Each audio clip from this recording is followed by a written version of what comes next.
د ګناه یو څو ضررونه ځان سره یاد ساته. یو سړی د ګناه نه ځان نه صبروي، د ټولو نه اولنی نقصان دا دی چې مصیبت به دې سړي له متوجه کېږي هر وخت. بل د دې انسان د زړه به زنګ پیدا کړي. دریم د دې انسان به دغه شان د زړه تک توري. څلورم دا سړی به د رب العالمین نه لرې شي. او پنځم د دې انسان په دې زړه باندې به رب العالمین مهر ولګوي، ختم. قرآن وایي چې اثر به در باندې نه کوي. شپږم دغه انسان چې دا ګناهونه نه ځان نه ساتي، دا به د الله په نسبت باندې په دې ټولو انسانانو کې بې ذلیله وي.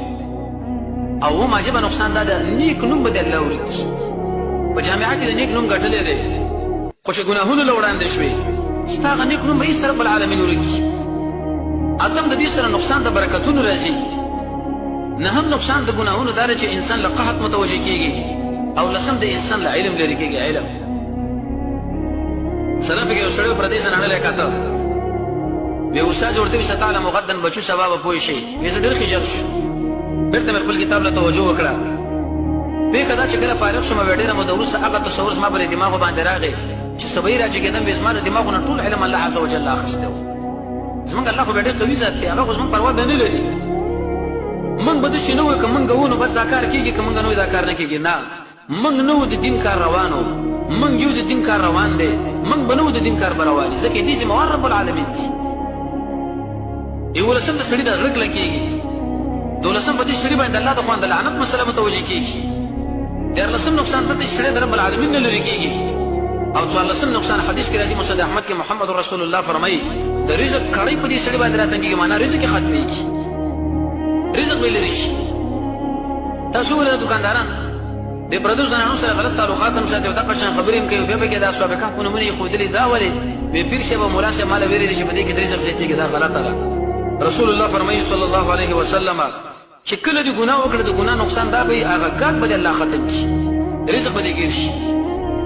پنځلسم محمد رسول الله فرمایي چې عمل به د الله برباد کړي. شپاړسم د ګناه د وجې نه چې ځان ته نور شکه کفر له به ور داخل شي. ولسم نقصان دا د قرآن نه بیا ته پیدا نشي اخیستلی.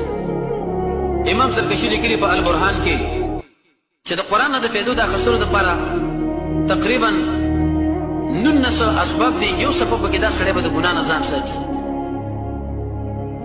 اتلسم نقصان پکې دا چې داسې انسان جنت نه داخلي ګناهګار. حدیث کې راځي د ظریف اندازه تکبر چې په تا کې موجود الله به دې منع کړي. 19 نقصان پکې دا دی چې و ګناه دې وکړه بل دې راکاږي.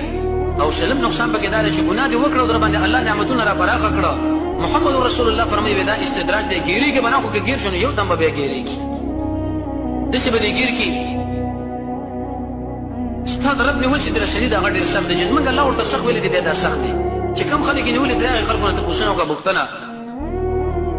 یوویشتم د دنیا عذاب به درته متوجه شي. دویشتم قرآن په دې باندې تصریح کړی چې سړی د ګناه نه ځان نه ساتي. داسې انسان له قرآن د خر لقب ورکړی دی، د سپي لقب ورکړی دی، د محمد رسول الله په احادیث کې ورته د خنزیر لقب ورکړی شوی دی. خر به درته بیا خلک وایي سپی. دریشتم چې دی په داسې انسان باندې به دا ژوند راتنګي. مخکې یو درس موږ تاسو ویلی و چې هر سړی د دې نه شکایت کوي چې زما دا ژوند قید دی قید دی، دا وجه سره ځکه موږ په دې ګناهونو کې بلکل ورډوبي. ګناه جمع ګناه جمع ګناه جمع ګناه. څلېرویشتم داسې انسان به الله د ښایسته ژوند نه محروم کړي. هر څه اسباب برابر دی، دا پریشانه دی. رسول الله خو فرمایي وی غنا زړه ده، په دې باندې سړی مالداره کېږي نه چې ډېرې بنګلې ولري او ډېر تجارتونه ولري او ډېرې پلازې ولري او ډېر شرکتونه ولري، بلکې زړه چې د غني بس دغه غني دی. پنځویشتم داسې انسان به الله شرمنده کړي. شپږویشتم نقصان د ګناه دا دی چې داسې انسان له به د زړه توروالی ولګېږي. اوویشتم نقصان دا دی چې داسې انسان به د الله د طاعت نه محروم شي.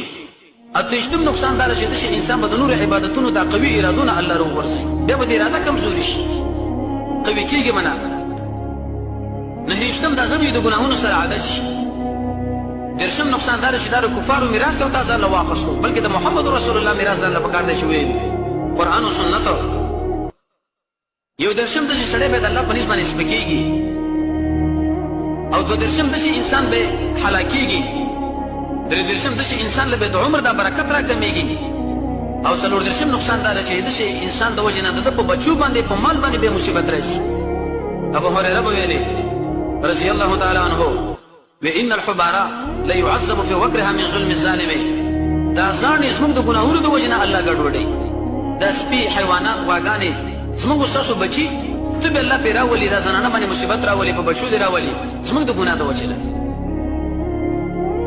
شپږ دېرشم د دې چې انسان بې عزت ختمېږي اووه دېرشم د دې چې انسان د عقل بیا ختمېږي اته دېرشم د الله لعنت ته متوجه کېږي نهه دېرشم عجیبه نقصان دا دی چې د محمد رسول الله د خیر څومره دعاګانې شوي دي هغو ټول نه به د الله محروم دي څومره نقصان دی الله رسول الله به د خیر دعاګانې کړي ته ترې ووتلې څلوېښتمه جدا جدا عبادتونه به په دې انسان عذابونه به په دې سړي باندې راشي لکه رسول الله فرمایي بعض انسانان مې ولیده چې هغوی د خپل وخیش کول چا د اور په بیتوګانې باندې د ځانه را شونډې غوڅولې چا دغه شان په دا تیرونو کانو باندې د خپلې سینې تراشلې څوک بربنډ د اور په دې تنورونو کې پراته و چې هغه زناکار وه یو څلوېښتم د دې انسان نه به بې حیا ختمه شي حیا سره به ایمان هم ختمېږي دوه څلوېښتم دا سړی به د رب العالمین په نسبت باندې بې عزتمن نه وي او درې څلوېښتم دا سړی به اول بندګي نه کوي که چېرته بندګي کوله د خلکو لحاظ به کوي چې صاحب ووایي چې ډېر ښکلی کار یې وکړي د مخلوق د وجې نه او څلور څلوېښتم داسې انسان به د مؤمنانو نه بیا لرې شي ځکه مؤمنان هم بیا د سړی د ځان نه لرې کوي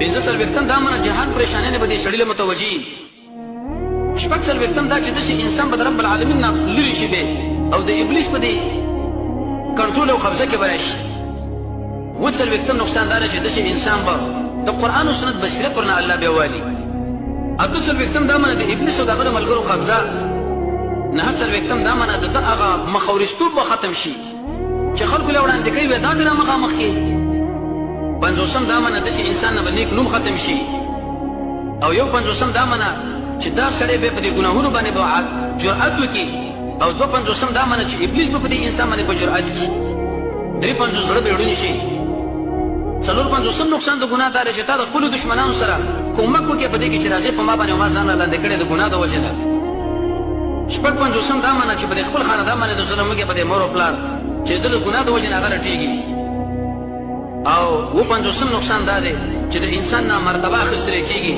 اته پنځوس د قبر